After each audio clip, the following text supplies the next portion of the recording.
Jeez, I've made a mistake here. Yeah, we hit a button that shouldn't have hit. Yeah, my finger hit a button that shouldn't have hit. That's exactly. You know what? Right. Lack of sleep. That's it. There's a lot of things happening here. First of all, behind the scenes, I've just hit a button I shouldn't have hit that just totally threw time out of warp. Secondly, no one can hear us. This is, you know what this is? Yeah. This is Quantum Mania. That's exactly. That's how it starts. That's exactly right. You see this? You see what I did, BB Shane? Yeah. Well, fix it. The better. You gotta do something about it. Multiverse. Biggie would have. You have no idea. You have no idea. Yeah, stand up. You would have seen Biggie spring into action. When something like this happens, this is serious business. Make sure there's some music playing down the line. I don't know. Oh, yeah, good idea. A little something, don't they? Yeah, give them a little something. Wow. I don't know. I don't know what to do now, I couldn't tell you. I don't either. I just saw that number up there, and I'm like, that's not right. That's not right. That's totally inside. My finger just hit a button. Yeah, and I know it's inside baseball, and we don't want to talk about that kind of stuff. Yeah, but it's a tech thing. Like I did that, and my finger hit it. Yeah. It's really upsetting. That's very upsetting. Anyway, it's a problem. It's a big problem, and no one here knows how to fix it. It won't be in 4 minutes and 20 seconds. 4 minutes and 20 seconds from the time. Here's something else I've just realized. We're not going to get through all these presidents today. I want to apologize. Much like your high school history course. We're not.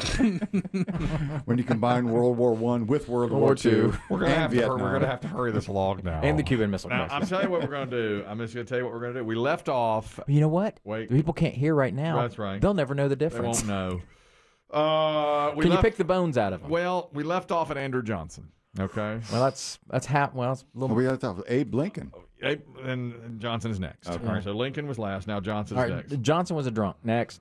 Well, there's a good one about Johnson, though. Let me do him. Then we'll move ahead to further action along in the game. You know what I'm saying? Let's move ahead. Sure. Johnson, I didn't know this. Listen to this. When he was a boy, his mother sent him and his brother away to be an indentured servant to a tailor. Did you know that? I knew he was a tailor's apprentice, and I know he didn't go to school. That's correct.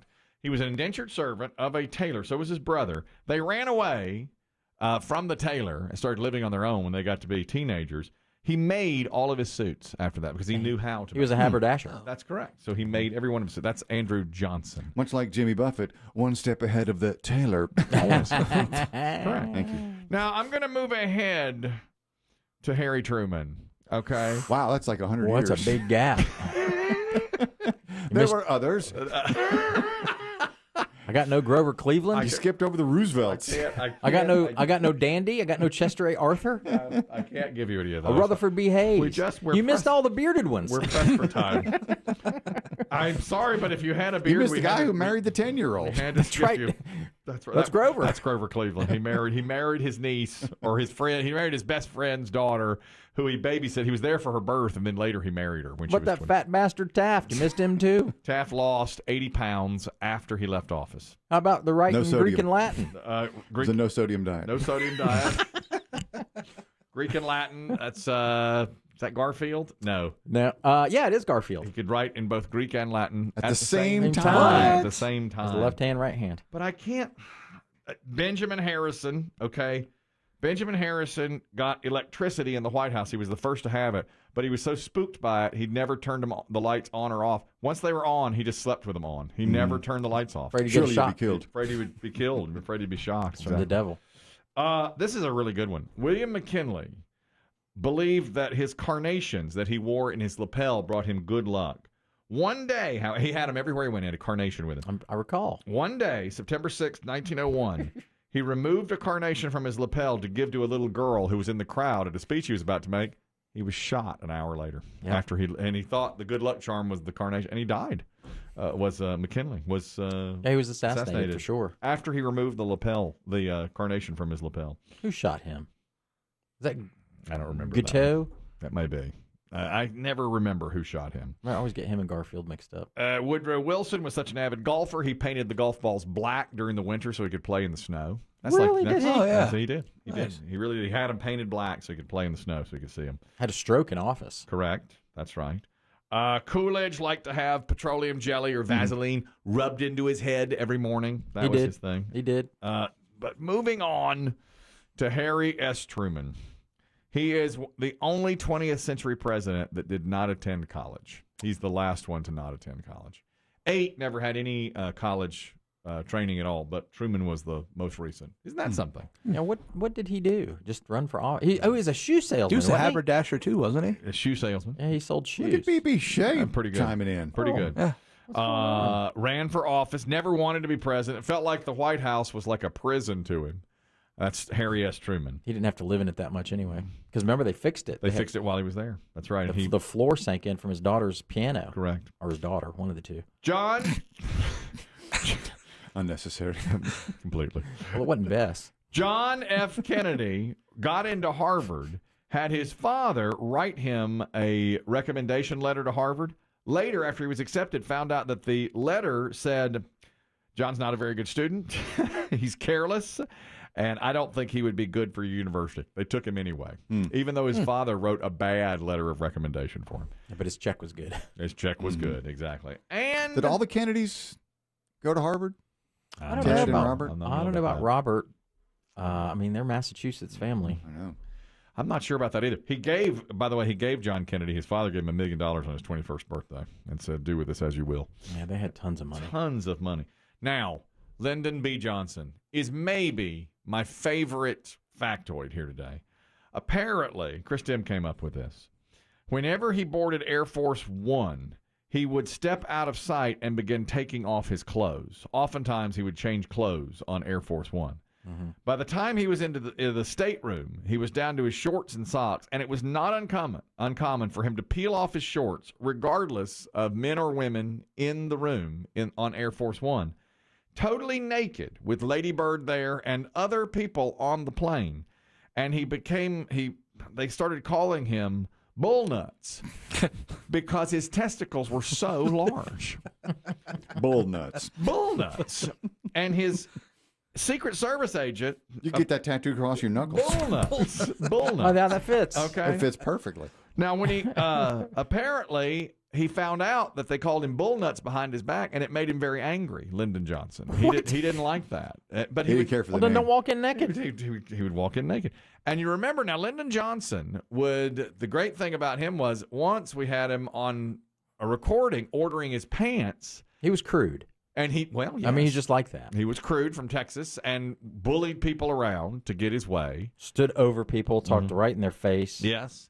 And when he told the gentleman making his pants on the other end of the phone, he wanted them a specific way. I can send you a pair. I want them half an inch larger in the waist than they were before, except I want 2 or 3 inches of stuff left back in there so I can take them up. I vary 10 to 15 pounds a month. Another thing, the crotch down where your nuts hang is always a little too tight. So when you make them up, give me an inch that I can let out there because they cut me. They're just like riding a wire fence. These are the best that I've had anywhere in the United States. But when I gain a little weight, they cut me under there. So leave me, you never do have much margin there. Let's see if you can't leave me about an inch from where the zipper ends, round under back to my bunghole. Okay. Yes, sir. That's the President of the United States talking there. That's Bull Nuts ordering pants. That's Bull Nuts. So it's like riding a wire fence. There's so much to unpack in that one little segment of a phone call. Like a 10 to 15 pound weight swing in a month. He said per month. Per month. And then he said that the best he ever had, but where his nuts hang. And he also said, we edited this as a long phone call, he had the pockets lengthened too because when he sat down, his knife would pop out of it. Specific stuff. Oh, yeah. That's Lyndon Johnson. Has anybody ever made a movie about him? I mean, there was an HBO movie about him. Was there? Yes, it was. Brian Cranston played him. What a great I character. never saw it, but I never knew that saw he it had either. played it. About 4 years ago. I mean, there's all kinds of things to pick from there. He got a lot done when he was in office. Yeah, I mean, great society, right? I keep thinking, why is he not remembered as one of our great presidents? I think he'll always have Vietnam around his neck. That's the the thing. escalation of the war. That's right. Couldn't get out of it and kept ratcheting it up. I mean, 68, was that Nixon already, or was that... No, he ran, and Nixon ran in 68. Yeah. But 68 is considered one of the worst years in history. In the 20th century. And that's why Johnson didn't run again, right? I think he felt like he was going to lose, and his health was coming apart. Yeah, I felt he was going to, and he couldn't stand a loss. One more note about Lyndon Johnson. In World War II, he boarded a bomber for a mission in the South Pacific. But before the plane took off, he said he had to go pee. So he got off the plane. When he returned, his plane had taken off, so he got on the second plane. On the first plane, it crashed, and everybody on board was killed. Everybody on board was killed. I just read that today. I thought those planes would have like very set crews. You would think, wouldn't you? Like you're the tail gunner here. You're the co-pilot there. Unless they're delivering you somewhere. He wound up getting on the second plane, and the first plane crashed, and everybody on board was killed. Otherwise, wouldn't have had a Johnson. Wouldn't have had a Johnson as president. You wouldn't have had that. Bullnut Johnson. Bullnuts Johnson. Bullnuts Johnson. You got a Johnson with bullnuts. Only his crew would have known he was bullnuts and nobody else. And you wouldn't have had that wonderful phone call. We found all the bodies. One was naked. I don't understand it. See the nuts on this guy? We're going to get a special coffin made. Wouldn't have had a first lady, Lady Bird. Wouldn't have had Lady Bird. Those girls wouldn't have come along. Thank God. Flowers on the interstate? Flowers on the... Wouldn't have had flowers on the interstate. When you see flowers on the median on an interstate, that's Lady Bird Johnson did that. That was her project when she was Beautify the highways. Beautify the highway. Oh, okay. My mother used to always say that. When we'd see flowers, she said, "You can thank Lady Bird Johnson for that." And Dave always says his daughters were homely. And they wanted to beautify the highway because they always rode around in convertibles, and they said, "Well, let's put some flowers out so people won't look at them." But they threw seeds. Draw their attention elsewhere. Correct.